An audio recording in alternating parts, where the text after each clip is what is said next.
बस बस अब और नहीं चल सकते। 12 घंटे हो गए भूखे पेट लगातार चलते हुए। सिर्फ 12 घंटे ही हुए ना, कोई भी आराम नहीं करेगा। सब चुपचाप चलो। नहीं साहब, अब अगर हम चाहें भी तो साहब हमारे पैर साथ नहीं देंगे। भगवान के लिए साहब थोड़ी देर आराम कर लेने दीजिए। जिस मजदूर के पैर उनका साथ नहीं देंगे, उनके पैरों को इस बंदूक की गोलियों से इनाम दूंगा। अब चलो सब। संभाल कर चाची। रिचा खुद का ख्याल रख सकती है, तुम्हें इसकी चिंता करने की जरूरत नहीं है, समझे? चलो अभी, अब चलो।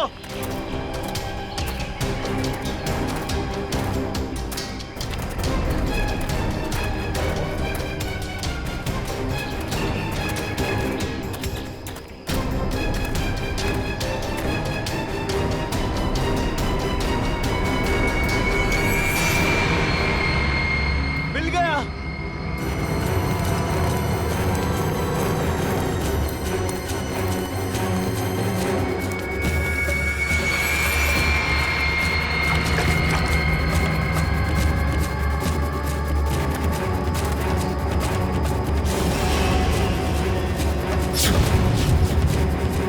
तुम सबने मेरी बहुत मदद की, अब तैयार हो जाओ अपने इनाम के लिए।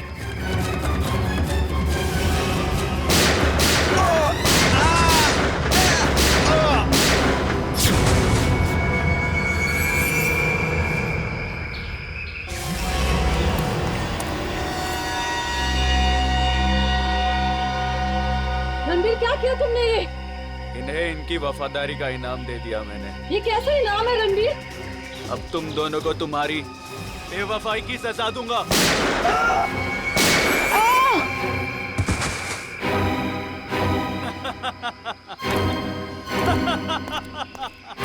अब मैं अमर हो जाऊंगा।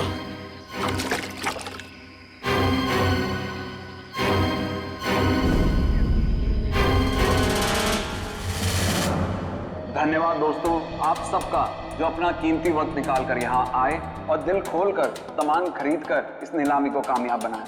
अब बारी है उस नीलामी के आखिरी पड़ाव की, आखिरी खरीद की, जिसका आप सबको बहुत बेसब्री से इंतजार था। दोस्तों, सैकड़ों साल पहले स्पेनिश और पुर्तगाली लोग भारत आए थे मसालों का व्यापार करने के लिए। ये डायरी उसी वक्त उसी दौर की है और इस डायरी की खास बात यह है कि इसमें क्या लिखा है मुझे नहीं मालूम, और मुझे तो क्या किसी को भी नहीं मालूम सिवाय इसके मालिक के। ये डायरी स्पेनिश सेलर जॉनसन बैंगलर की थी, जिसे सैकड़ों साल पहले मिस्टर राघव ने नीलामी में खरीदा था और आज उनके पोते मिस्टर सुनील इसको फिर नीलाम कर रहे हैं। मिस्टर सुनील, क्या आपको पता है इस डायरी में क्या लिखा है? जी नहीं।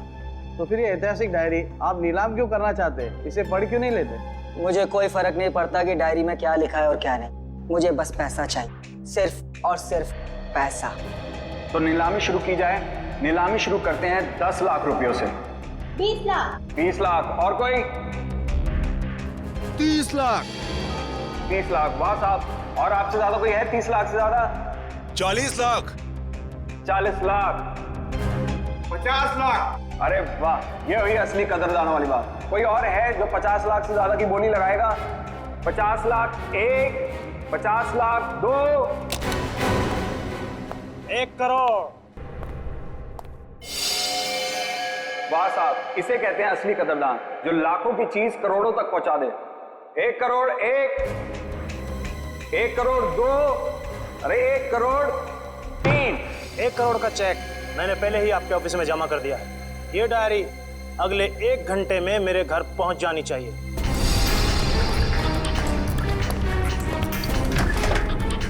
तो जानता नहीं तूने डायरी नहीं, अपनी मौत खरीदी है, मौत।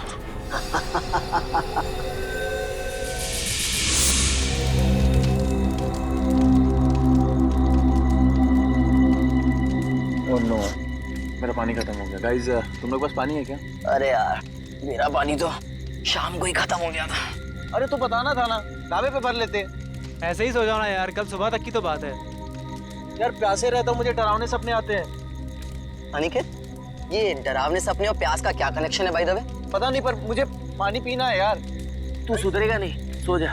यार तुम लोग तीनों के तीनों कुंभकर्ण।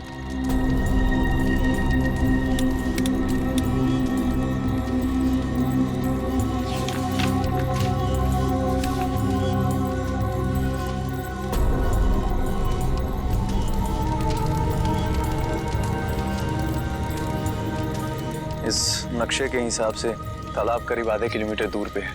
प्यास बुझानी है तो तालाब तक तो जाना ही पड़ेगा।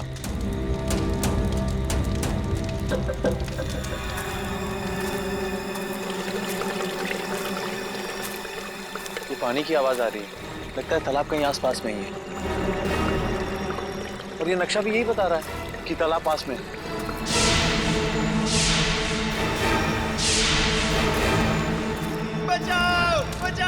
ये चीख कैसी है? अरे ये अनिकेत कहाँ चला गया? कहीं ये उसी की चीख तो नहीं? अनिकेत! अनिकेत! अनिकेत! अनिकेत! अनिकेत!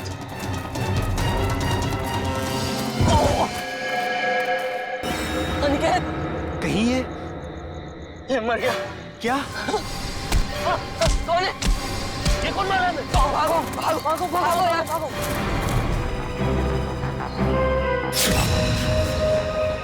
सर तो किसी भारी चीज से वार किया गया है। कैसे हुआ ये सब? सर कल रात अनिकेत बाहर आया पानी पीने, उसी दौरान किसी ने इसकी जान ले ली। और तो और सर हमारे साथ भी हाथापाई हुई। कितने लोग थे? सर अंधेरा काफी था, अचानक हमला हुआ और ठीक से कुछ मालूम नहीं पड़ा सर।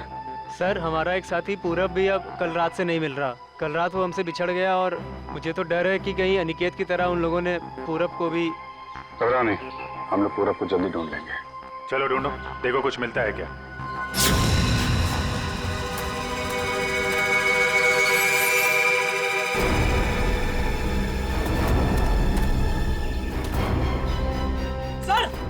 सर जल्दी आइए। ठीक तो ना तुम? अरे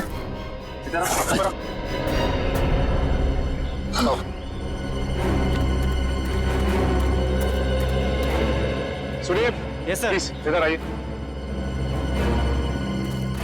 पूरब तू ठीक तो है ना? आप लोग ये बताइए कि किसी पे शक है आप लोगों को? सर शायद ये उस बाइक वाले का काम है। बाइक वाला? कौन बाइक वाला? सर वही बाइक वाला जिसने कल शाम हम सबको धमकी दी थी। कल की बात याद है तुम लोगों को? ये सबसे ज्यादा पंगे करता है। ये कौन है?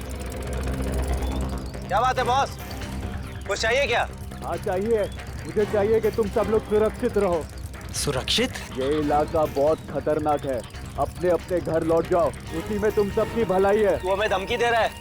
धमकी समझो, विनती समझो या फिर चेतावनी, जो समझना है समझ लो। मेरा फर्ज था तुम्हें सचेत करना, जो मैंने कर दिया। अब अगर मौत के मुंह में जाने का इतना ही शौक है तो खुशी से जाओ। सर शायद वो 100 किलोमीटर से हमारा पीछा कर रहा था और जिस ढाबे पे हम लोग रुके थे सर वो भी वही रुका था। और उस आदमी का चेहरा नहीं याद है आप लोगों को? नहीं सर, उसने एक पल के लिए भी हमारे सामने हेलमेट नहीं उतारा। ढाबे में खाना खाते समय तो हेलमेट निकाला होगा ना? ढाबे वाले से पता करो, देखो शायद उसे कुछ याद हो। ठीक है, तुम साथ में।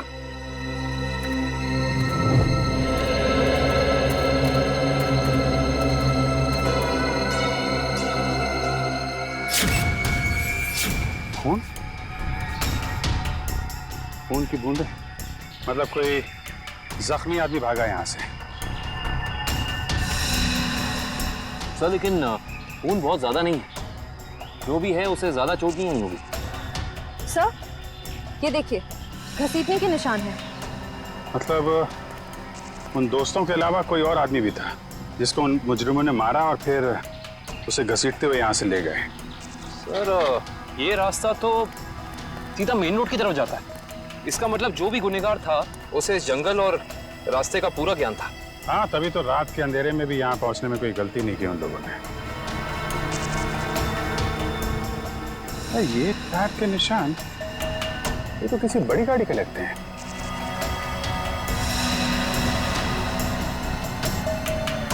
साढ़े 8 इंच। सर ये तो लेस्कॉट गाड़ी के टायर लगते हैं, क्योंकि इतने चौड़े टायर उसी गाड़ी में होते हैं। मतलब वो मुजरिम कार में बैठ के भागे, फिर वो बाइक वाला वो तो कार में बैठ के आया नहीं होगा, नहीं तो हेलमेट क्यों लगाता है। एक काम करो, आगे जो टोल नाका है वहां जाके पता करो ये लेस्कॉट गाड़ी वहां से गुजरी है क्या। जी सर। तब तक मैं यहाँ देखता हूँ कुछ और मिलता है क्या।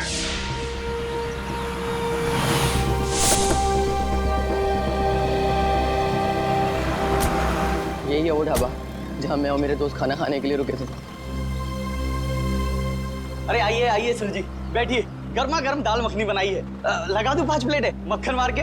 जी हम लोग खाने पीने नहीं आए, हम लोग सीआईडी से। सीआईडी से क्या हुआ साहब? आपको याद है कल मैं और मेरे कुछ दोस्त आपके ढाबे पे खाना खाने के लिए रुके थे? हाँ हाँ, हल्का हल्का याद तो आ रहा है, पर आपको इतनी चोट कैसे लगी? कल रात इनके ऊपर हमला हो गया और उस हमले में इनके दोस्त अनिकेत की मौत हो गई। ये भगवान, ये हो क्या रहा है आजकल? समाज में दिन ब दिन जुर्म बढ़ता ही जा रहा है। हाँ वो तो है, लेकिन हमें शक है कि इस जुर्म में एक बाइक वाला शामिल है जो कल यहाँ पे आया था। बाइक वाला? जी हाँ, उसने एक ब्लैक बाइकर सूट और ब्लैक हेलमेट पहना था और मुझे अच्छे से याद है उसके पास नलोंजन मॉडल की बाइक भी थी। एक बाइक वाला आया तो था। अच्छा, उस बाइक वाले के बारे में कुछ याद है आपको? कैसा दिखता था वो? साहब इतना तो याद नहीं, लेकिन शायद रामू को पता होगा। रामू जरा इधर आना, जरा बताना साहब लोगों को उस बाइक वाले के बारे में। जब उसने हेलमेट उतारा था तो मैंने एक ही झलक देखा था सेठ जी। बहुत अजीब आदमी था, अजीब तरीके से बर्ताव कर रहा था। देखो तुमने उसकी एक झलक देखी ना, तुम्हें जो कुछ भी याद है हमारे लिए उसका स्केच बनवाओ। हाँ इशिता, ठीक है, कोशिश जारी रखना। क्या हुआ श्रेया? सर, सारांश का अभी तक पता नहीं चल पा रहा।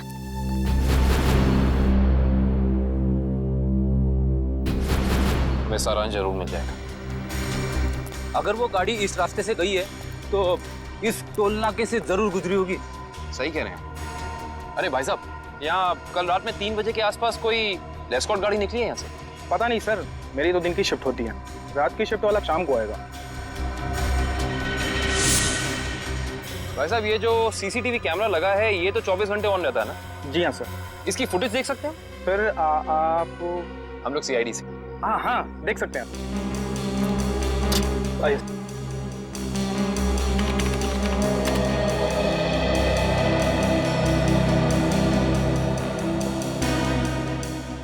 ये देखिए, लेस्कॉट गाड़ी रात के 2:55 को यहाँ से गुजरी है।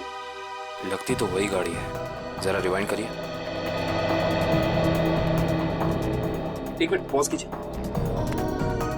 अरे ना तो ड्राइवर दिख रहा है और ना ही गाड़ी की नंबर प्लेट। थोड़ा जूम कीजिए। ये क्या लिखा है? Car on rent. Car on rent? Sir, ध्वनि नगर में कार ऑन रेंट नाम की कंपनी है। कहीं ये गाड़ी वहीं से किराए पे तो नहीं ली गई थी? सर, ये रहा स्केच। बन गया स्केच? यही वो आदमी? हाँ साहब, ऐसा ही कुछ दिखता था वो। ठीक है, आसपास की दुकानों से पता करते हैं, किसी ना किसी ने तो जरूर देखा होगा उसे। भाई साहब, इस स्केच को ध्यान से देखो, इस आदमी को पहचानते हो? नहीं देखा इसको इससे पहले। साहब, बुरा ना मानो तो ये फोटो मैं देख सकता हूँ? अरे काका, इसमें बुरा मानने की क्या बात है, देखिए।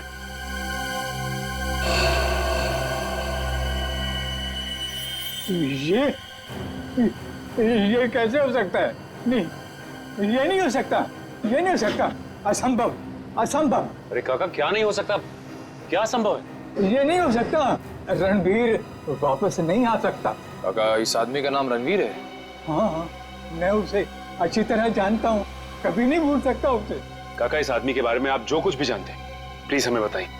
बहुत पुरानी बात है, तकरीबन 73 साल पहले मैं जब बच्चा था तो एक रात को मैंने उसे अपने पिताजी से बातें करते हुए सुना था। मदन, मेरी बात मानो, अगर तुमने मुझे उस तालाब को ढूंढने में मदद की तो तुम्हारी जिंदगी हमेशा हमेशा के लिए बदल जाएगी। मेरी जिंदगी जैसी भी है ठीक है, आप मुझे इस सबसे दूर ही रखें तो अच्छा होगा।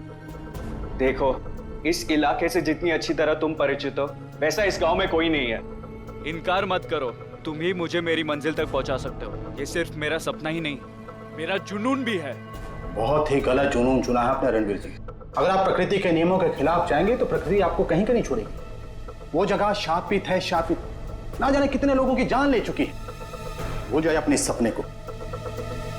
क्या तुम भूल सकते हो अपनी बीवी को, जो इस वक्त अस्पताल में जिंदगी और मौत के बीच में झूल रही है? नहीं ना? वैसे ही मैं अपने सपने को नहीं भूल सकता। जरा सोचो, अगर वाकई उस तालाब के पानी में मौत को हराने की ताकत है तो तुम्हारी पत्नी को एक नई जिंदगी मिल सकती है। सोच क्या रहे हो मदन? हम एक दूसरे की मदद से अपने आने वाली जिंदगी को सुधार सकते हैं। तो बोलो, मंजूर है?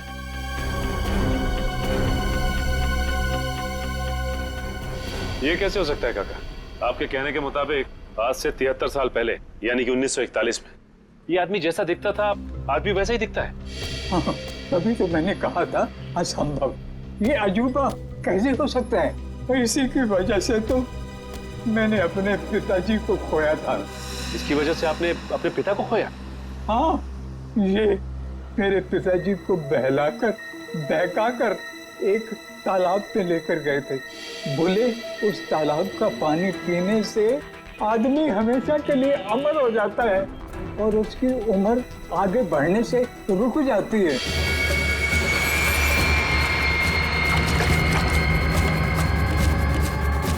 ये कैसा तालाब है काका?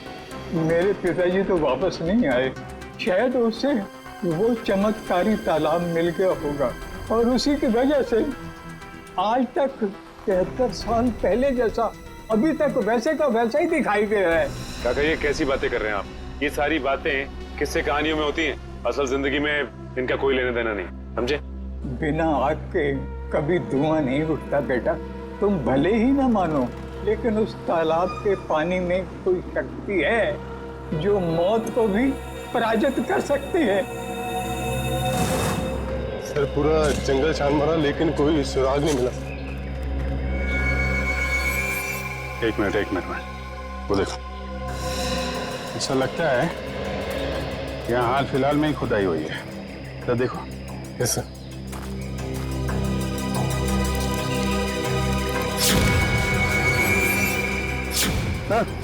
यहाँ पे कुछ ऐसा।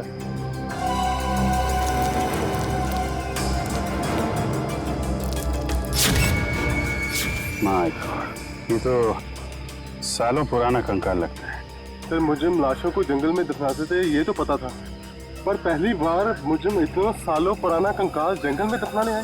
पता नहीं वंश, दफनाने आए थे या फिर निकालने। गुड मॉर्निंग डॉक्टर साहब। What is so good about this morning? ये लो, हेलो हाय ना करो तो नाराज और करो तो मुश्किल। अरे इतने उखड़े हुए क्यों हैं सर आप? भाई साहब जब आपको पता लगेगा ना कि अनिकेत की मौत कैसे हुई, आप भी इतने ही उखड़ जाएंगे। सर जरूर किसी हथौड़े या डंडे से वार किया होगा। सर इससे पहले भी हम ऐसे केस सुलझा चुके हैं। मगर निखिल, पहले के केसेस में और इस केस में फर्क है, और वो ये कि जिस हथियार से अनिकेत के सर पे वार किया गया है वो हथियार 100 साल पुराना है। क्या? 100 साल पुराना? उड़ गए होश? उखड़ गए ना? भाई साहब, अनिकेत के सर पर से मुझे लोहे और लकड़ी के छोटे छोटे टुकड़े मिले हैं और ये टुकड़े 100 साल से भी ज्यादा पुराने हैं। लोहे और लकड़ी के टुकड़े? मतलब हथियार कोई ऐसी चीज है जिसमें लोहा भी है और लकड़ी भी? हाँ, आइए मैं दिखाती हूँ।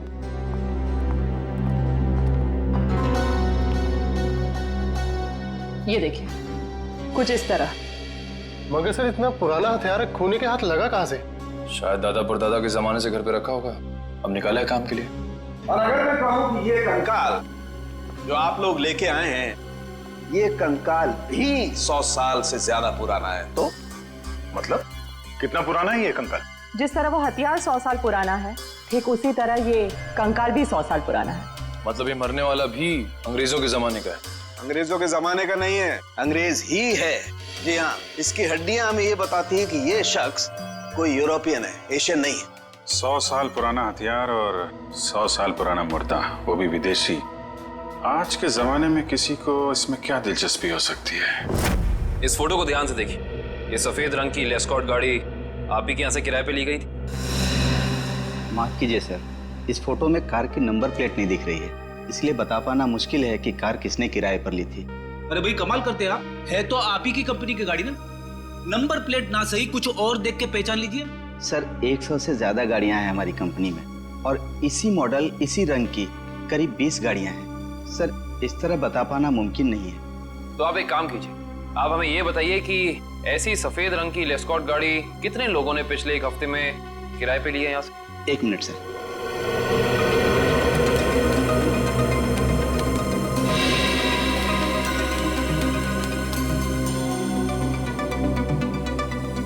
सर कुल मिलाकर 7 लोग हैं जिन्होंने पिछले हफ्ते सफेद रंग की लेस्कॉट कार किराए पर ली थी। गुड। अब हमें इन 7 की पूरी जानकारी चाहिए। ठीक है सर। देखते हैं क्या पता चलता है। 5 लोगों से पूछताछ कर चुके हैं, बचे 2। इन्हीं में से कोई एक है जो इस केस की अगली कड़ी साबित होगा। हाँ, लेकिन फ्रेडी जी, ये पता करने के लिए भी रिसेप्शन पे कोई होना चाहिए। यहाँ तो कोई है ही नहीं। हाँ, यहाँ तो कोई दिख ही नहीं रहा है। जी नमस्ते, कहिए। हम लोग सीआईडी से। एक्चुअली अमर नाम के एक इंसान की तलाश में हैं हम। बात यह है कि उसने सफेद रंग की एक लेस्कॉट गाड़ी को हायर किया और अपने एड्रेस की जगह उसने आपके इस होटल का एड्रेस दिया, इसीलिए हम। Just a minute. मिस्टर अमर, वो तो कल ही चेकआउट कर गए। अच्छा, आपने अपने रिकॉर्ड्स के लिए उसका कोई आईडी प्रूफ तो लिया होगा ना? लाइसेंस, पैन कार्ड वगैरह दिखाइए जरा। मैडम, लिया तो था, लेकिन आज ही सुबह हमारे कंप्यूटर का हार्ड ड्राइव क्रैश हो गया और उसी के साथ सारा डेटा चला गया। माफ कीजिएगा। अच्छा, ये अमर दिखता कैसा था? उसका हुलिया कैसा था? आप कमरा नंबर 701 वाले अमर सर की बात कर रहे हैं ना? हाँ राजू, उसी के बारे में बताइए लोगों को। क्या था उसका हुलिया? कद यही कोई 5.5 फुट लंबा और हाँ, छोटे छोटे बाल और आंखों का रंग काला था। कद 5.5 फीट, छोटे बाल। इसका मतलब सीसीटीवी फुटेज में जो हमें इंसान दिखा था वो अमर नहीं हो सकता, क्योंकि वो लंबा था और उसके बाल भी छोटे नहीं थे। अच्छा, ये अमर से कोई मिलने आया था उसके कमरे में यहाँ पे? हाँ साहब, 2 लोग मिलने आए थे। उनमें से एक का नाम संजय था और दूसरे का कुछ और कल साहब उन लोगों ने दारू पीकर काफी झगड़ा भी किया था। झगड़ा? तुम्हें पता है किस बारे में ये झगड़ा हुआ था? ये तो मैं नहीं बता सकता साहब, लोग अक्सर दारू पीकर बहक जाते हैं। कोई ऐसी बात जो तुम्हें याद हो जो वो लोग कर रहे थे? कुछ याद है? हाँ साहब, कुछ अजीब अजीब चीजों के नाम ले रहे थे, जैसे फावड़ा, कुल्हाड़ी, कुदाल। मतलब ऐसा सामान जो जमीन की खुदाई में काम आता है। चलो, इससे ये तो पता चल गया कि जंगल में वो जमीन खोदी किसने थी। जिस तरीके के औजारों की बात वो वेटर कर रहा था, उससे तो यही लगता है कि ये संजय एक आर्कियोलॉजिस्ट है। संजय आर्कियोलॉजिस्ट, जो अमर के साथ वहां गड़े हुए मुर्दे उखाड़ने गया था। जरूर कुछ ना कुछ खास बात है उस पुरानी लाश में, वरना कोई इतने सालों बाद सोते हुए मुर्दे को क्यों जगाएगा। और शायद अनिकेत ने उन्हें ये खुदाई करते देख लिया, जिसकी कीमत उसे अपनी जान देके चुकानी पड़ी। लेकिन उस बाइक वाले का क्या, जिसे उस बुढ़े आदमी ने पहचान लिया था? उसके मुताबिक तो वो तालाब का पानी पी के हमेशा हमेशा के लिए अमर हो गया। फ्रेडी, इस दुनिया में कोई आदमी अमर नहीं होता। जरूर उस बुढ़े आदमी का कुछ ना कुछ हाथ है इस अपराध में। सर, इस बाइक वाले के बारे में बड़ी अजीब बात पता चली है। क्यों? ऐसी क्या अजीब बात है? ये देखिए सर, इस अखबार की तारीख 13 जून 1941। यानी कि आजादी से भी पहले। आश्चर्य सर, ये आदमी उस वक्त से वांटेड है। इसने उस वक्त भी कुछ लोगों के खून किए थे। बहू, वही आदमी? ये कैसे हो सकता है? अभिजीत, अगर ये मान के चले कि 1941 में इस आदमी की उम्र 20 साल रही होगी, तो उस हिसाब से तकरीबन आज जिसकी उम्र 90 साल से ज्यादा हो। 90 साल का कोई आदमी इतना जवान कैसे दिख सकता है? हाँ पंकज, ओके ठीक है सर। संजय के घर का पता चल गया, खातीपुरा में रहता है वो। खातीपुरा?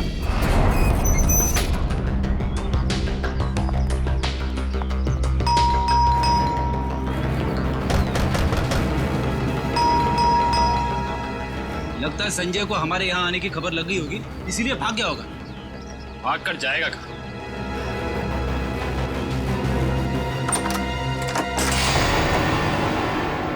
अच्छी तरह से तलाशी लो इस घर की, कुछ ना कुछ तो जरूर मिलेगा।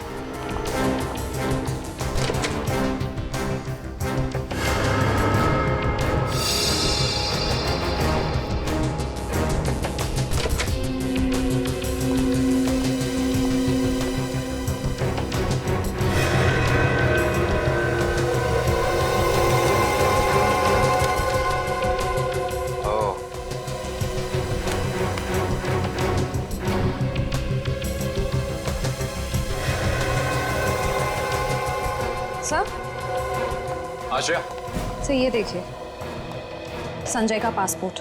इस पे काफी सारे देशों के वीजाज लगे हैं। तो लगता है इस भाई साहब को सैर सपाटे का बहुत शौक था। ये देखो श्रेया, इसकी चेकबुक की डिटेल से साफ साफ पता चल रहा है कि इस इंसान ने करोड़ों रुपए खर्च किए हैं म्यूजियम्स और नीलामियों से सामान खरीदने में। देखो, इसका मतलब संजय बहुत अमीर है और आर्ट में काफी दिलचस्पी रखता है। अब इसे ये दिलचस्पी आर्ट में है या किसी खास चीज में, ये तो वक्त ही बताएगा। लेकिन एक बात तो तय है, ये संजय किसी की तलाश में है, कोई ऐसी चीज जो इसे दुनिया के कोने कोने में ले जा रही है, हर म्यूजियम, हर बड़ी नीलामी तक। सर, हाँ, अलमारी में से ये डायरी मिली है, छुपा के रखी हुई थी। दिखने में तो ये कोई ऐतिहासिक डायरी लगती है। कुछ तो खास बात है इस डायरी में, काफी नायाब और अलग किस्म की डायरी है ये। सर, शायद संजय ने इस डायरी को किसी नीलामी में खरीदा होगा। अभी पता चल जाएगा। चलो हाथ लगाइए। ओह, तो ये उसी स्पेनिश शिप के कैप्टन की डायरी है जो अपनी हर यात्रा के बारे में अपनी डायरी में लिखा करता था। ये वही डायरी है। इसका मतलब इस डायरी में उस रहस्यमय तालाब के बारे में भी जरूर लिखा होगा। सर, इसका मतलब संजय भी उस रहस्यमय तालाब को ढूंढ रहा था, इसलिए उसने ये सारा सामान खरीदा। हो सकता है श्रेया, लेकिन अगर ये वही डायरी है तो उस रहस्यमय तालाब का नक्शा, कोई मैप, कोई जरिया जरूर होना चाहिए इसमें।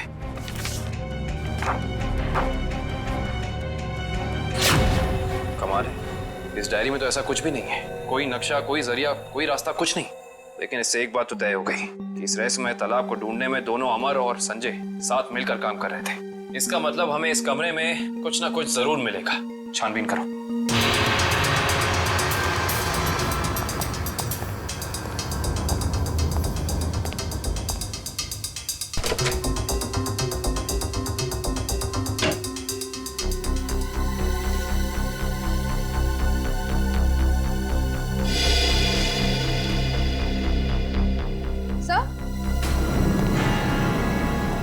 ये देखिए, क्या बता? संजय ने अपने सारे पुराने सामानों की कार्बन डेटिंग करवाई है किसी डॉक्टर वीरेन से। Carbon dating? इसका मतलब तो साफ है कि संजय अपने हर सामान के बारे में पता करना चाहता था कि वो असल में कितना पुराना है। ओ, तो ये है डॉक्टर वीरेन, और इस फोटो से तो साफ साफ पता चलता है कि ये कॉलेज में संजय का प्रोफेसर था। ओह, तो फिर इस वीरेन का भी हाथ हो सकता है अमर के साथ साथ संजय की मदद करने में। डॉक्टर वीरेन। इस वक्त कौन आ गया?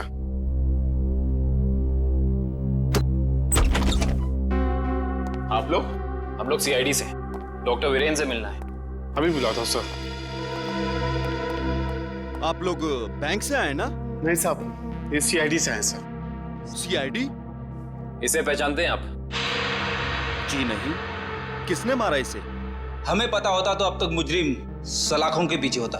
देखिए, मैं इस मामले में आपकी कोई मदद नहीं कर सकता। चलिए, इस मामले में ना सही, लेकिन किसी और मामले में हमारी मदद कर दीजिए। मैं कुछ समझा नहीं। मैं समझाता हूँ। आप हमें उस रहस्यमय तालाब के बारे में बताइए जिसका पानी पीकर इंसान कभी मरता नहीं है, जवान रहता है, अमर हो जाता है। ये क्या मजाक कर रहे हैं आप? अगर ऐसा कोई तालाब होता तो दुनिया में मौत नाम की चीज ही नहीं होती। कमाल करते हैं आप भी।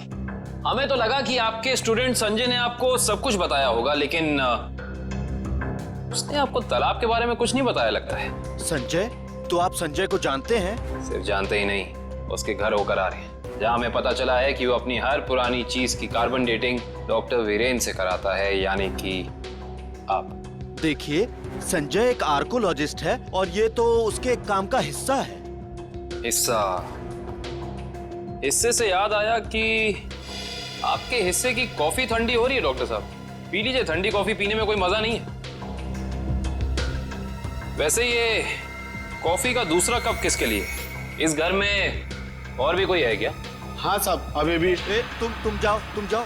ये अभी मेरा दोस्त आया था, उसी का है। नहीं, आपके दोस्त का नाम संजय तो नहीं? देखिए वीरेन साहब, आप शक्ल से तो निहायत ही शरीफ इंसान लगते हैं। अब इस संजय की वजह से आपको जेल में जाकर चक्की पीसनी पड़े, हम में से किसी को भी अच्छा नहीं लगेगा। मैं वाकई नहीं जानता कि संजय कुछ गैर कानूनी काम कर रहा है। लेकिन अब तो पता चल गया ना, आपकी भलाई इसी में है कि जो कुछ भी है सच सच बता दो। देखिए, संजय को कुछ पोर्तुगली एक्सप्लोरर का सामान मिला था, उसमें लैटिन भाषा में कुछ लिखा हुआ था। उसका मतलब जानने के लिए वो मेरे पास आया था। इसका मतलब वो मुर्दा उसी पुर्तगाली एक्सप्लोरर का होगा और उसी के सामान की तलाश में संजय जंगल में गया था। क्या लिखा था लैटिन भाषा में? उसमें एक गुफा का नाम लिखा था, सिनारी गुफा। शिनारी गुफा। अरे बाप रे! अरे बाप रे बाप! पूरी बॉडी बच रही है। यहाँ पे आके मैंने अपनी बहादुरी तो दिखा दी, अब बता भी देता हूँ, कुछ नहीं है यहाँ पे। चलिए वापस चलते। अरे रुकिए रुकिए रुकिए फ्रेडी जी, इतनी बहादुरी दिखाई है तो थोड़ी और दिखा दीजिए। सर, हाँ सर। ये देखिए, अजीब निशान बने हुए हैं। अरे यहाँ पे भी है। हर दीवार पे। कहीं ये निशान उसी पुर्तगाली एक्सप्लोरर तो नहीं बनाए? ये निशान हमें उस तालाब तक पहुंचने का रास्ता दिखा रहे हैं शायद। अंदर चल के देखते हैं।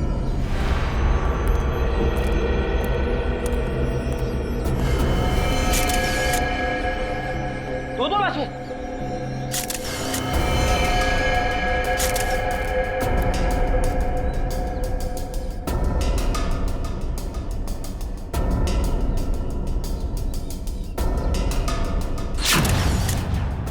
ये तो संजय है। और सर, हो ना हो ये जरूर अमर की लाश है। ये देखिए, होटल के वेटर ने हमें जो हुलिया दिया था, ये हूबहू वैसा ही है। लगता है ये दोनों यहाँ पे उस तालाब की तलाश में आए थे जिंदगी को अमर बनाने, और बदले में मिली मौत।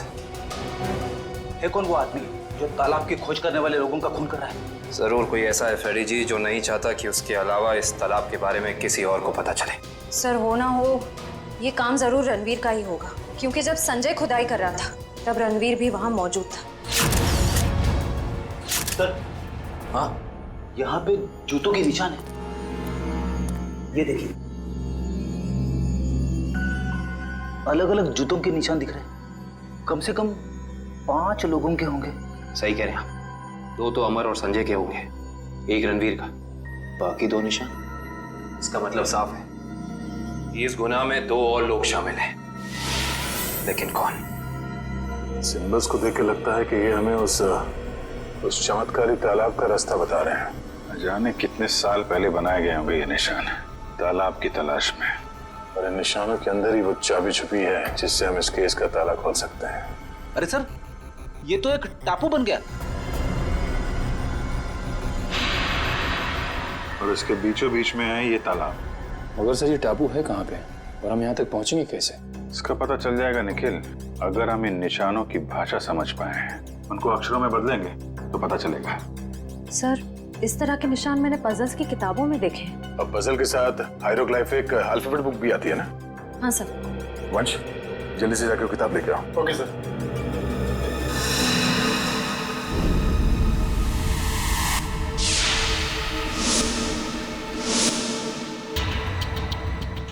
ए, इस किताब में जो अक्षर दिए गए हैं उसके हिसाब से तो ये बन रहा है ANDAVIA, अंदाविया। अंदाविया? चलो जरा इंटरनेट पे चेक करो, अंदाविया टापू जैसी कोई जगह है क्या? सर, ये देखिए, ये अंदाविया नाम का टापू भारत के दक्षिणी दिशा में, यानी कि इंडियन ओशन में। मगर सर, यहाँ लिखा है कि ये टापू बिल्कुल खाली है, यहाँ कोई नहीं रहता। और इस टापू का मौसम और वातावरण रहने के अनुकूल नहीं है। अब समझ में आया कि किसी को ये चमत्कारी तालाब मिला कैसे नहीं। अब इस केस का अंत इस अंदाविया टापू में ही होगा।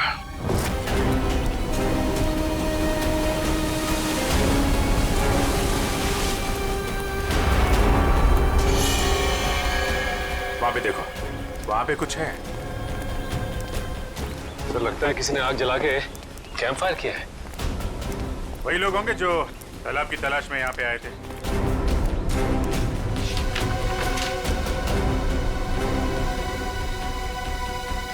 इस मैप के हिसाब से तो उत्तर दिशा में करीब 7 किलोमीटर अंदर है वो तालाब। एक काम करते हैं, यहाँ से सब लोग अलग अलग हो जाते हैं। किसी को कुछ भी मिलता है फौरन एक दूसरे को इन्फॉर्म करेंगे। ओके? Yes sir. सचिन,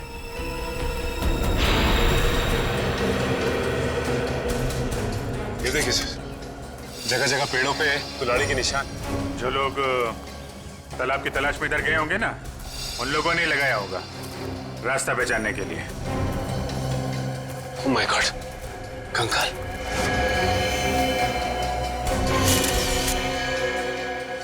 न जाने कितने साल पुराना मुर्दा है ये।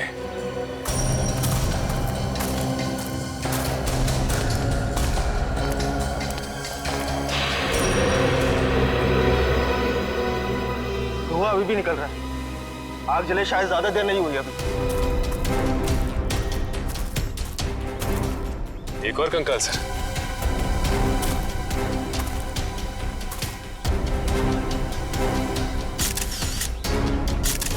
सर, जिंदगी देने वाले तालाब ने न जाने कितने लोगों की जानें ले ली है।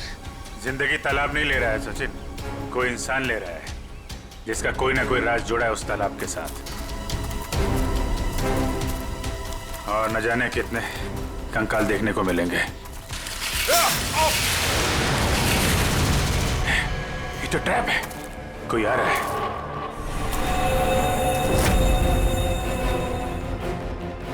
ये तो रणवीर है।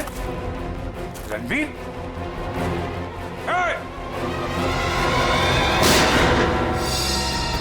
गोली चलने की आवाज इस तरफ से आई। कहीं उनको कुछ हो तो नहीं गया? चलो।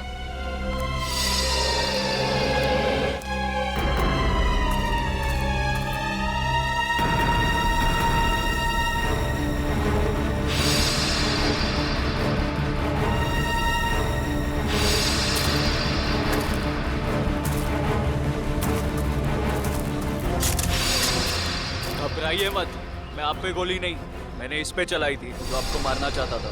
तुम रणवीर हो ना? रणवीर तो मेरे दादाजी का नाम था। मैं आकाश हूँ। आकाश, तुम्हारी शक्ल बिल्कुल तुम्हारे दादाजी से मिलती है। हाँ, ये बात पहले कई लोग बोल चुके हैं मुझे। मगर तुम अपने दादाजी की तरीके से चमत्कारी तालाब के चक्कर में कैसे पड़ गए? 2 महीने पहले मैं ये देश में भी नहीं था, यूएस में लॉ की पढ़ाई कर रहा था कि अचानक मेरी मुलाकात संजय से हुई। वो इस तालाब और मेरे परिवार के संबंधित कुछ जानकारी चाहता था। अच्छा, तो तुमने संजय को अपने दादाजी के बारे में बताया? हाँ, मगर मुझे कोई अंदाजा नहीं था कि ये तालाब कहाँ है। और संजय से बात करके मेरी उत्सुकता भी बढ़ गई। और इसलिए तुम इंडिया चले आए ताकि संजय पे नजर रख सको और उस तालाब तक पहुंच सको जिसके चक्कर में तुम्हारे दादाजी यहाँ आए थे।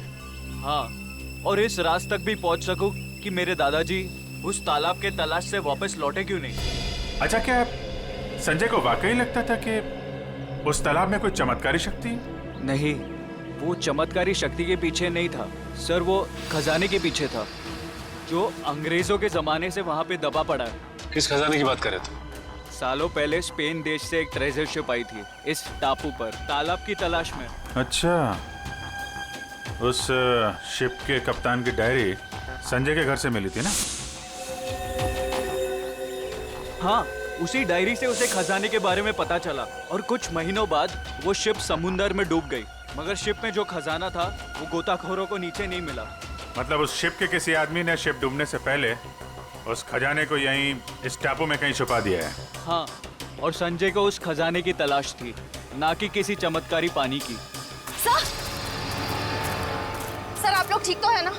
हाँ, हम लोग ठीक हैं। गोली की आवाज सुन के लगा कि कुछ खतरा है यहाँ पे। खतरा अभी टला नहीं है निखिल।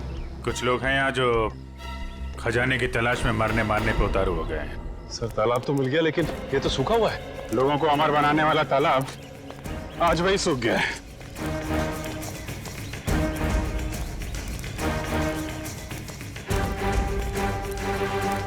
सर, सोने का सिक्का? सोने का सिक्का? मतलब खजाना था यहाँ पे? सर, इसका मतलब वो आदमी खजाना लेके ये लोग इस तरफ से निकल गए बाहर। सर, ये रास्ता तो टापू के दूसरे हिस्से जाता है।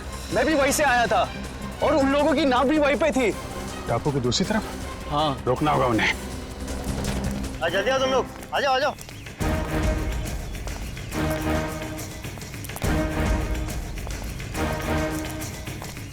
बस बस बस, खजाना यहीं रख दो, बाकी की जिम्मेदारी सीआईडी की है।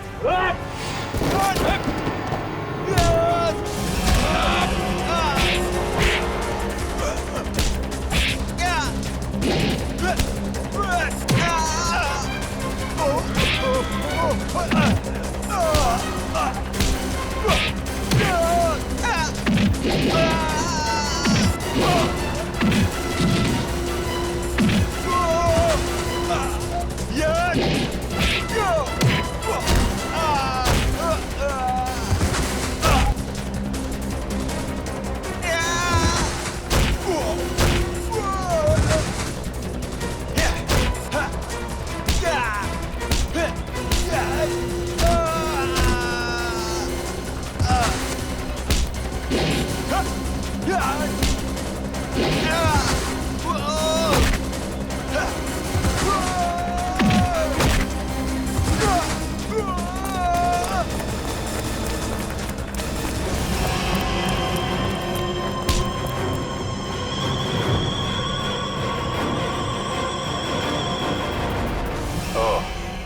तो तुम हो इस खेल के खिलाड़ी।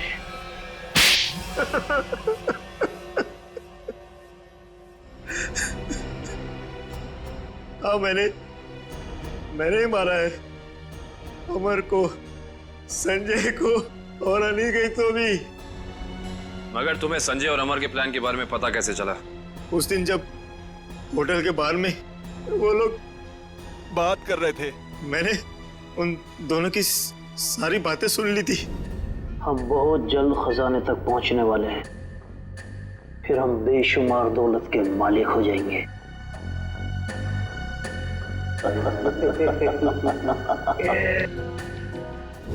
ओह, तो उन दोनों का पीछा करते करते तुम वहां जंगल तक पहुंच गए। हाँ, अमर और संजय वहां खुदाई कर रहे थे। मैं अपने आदमियों के साथ वहां पहुंच गया और अमर की खुद पिटाई की। संजय डर गया और इस बात के लिए राजी हो गया कि खजाने का पता लगाकर वो मुझे उसका 90% दे देगा। और अनिकेत ने तुम्हें ये जुर्म करते हुए देख लिया तो उसका भी खून कर दिया तुमने। हाँ, उसकी तो किस्मत ही खराब थी, बेमौत मारा गया। और जब संजय मुझे उस गुफा तक ले गया, मेरा काम खत्म हो गया। उसे जिंदा रखना मैंने जरूरी नहीं समझा। किस्मत तो तुम्हारी खराब है। जिस खजाने की लालच में तुमने इतना बड़ा गुनाह किया, उसका 1 रुपया भी खर्च नहीं कर पाओगे तुम। फांसी होगी तुम्हें। For more updates, subscribe to our channel, click the show links and enjoy watching the videos.